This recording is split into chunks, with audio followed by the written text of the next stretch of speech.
Le four des Cassots a cuit des pièces en porcelaine entre 1904 et 1957, avant de s'éteindre pour laisser place au gaz et à l'électricité. Aujourd'hui, la fraîcheur de la pierre a remplacé la chaleur du feu. Le four est devenu musée et il fait toujours sensation aux yeux des visiteurs du monde entier. C'est tellement impressionnant. Il y a tellement de pièces. C'est génial d'être ici et de voir les outils qui existaient au 19e pour faire de la céramique.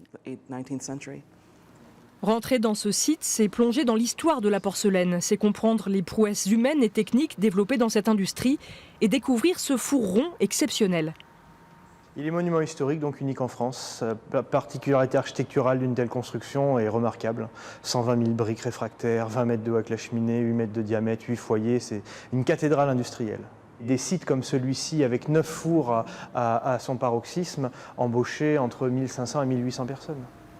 La porcelaine est ancrée dans les racines du patrimoine limougeaud. Le four des Cassots en est un vestige emblématique. Ce fils et petit-fils d'ouvriers porcelainiers de la ville a très vite rejoint l'association chargée de réhabiliter le site dans les années 80. Et je me suis toujours intéressé à la porcelaine, étant né à Limoges.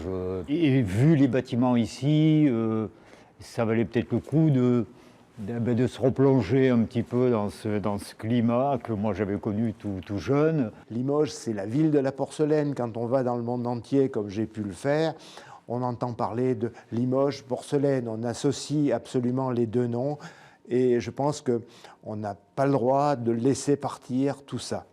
L'association Espace Porcelaine veille donc à faire vivre le site.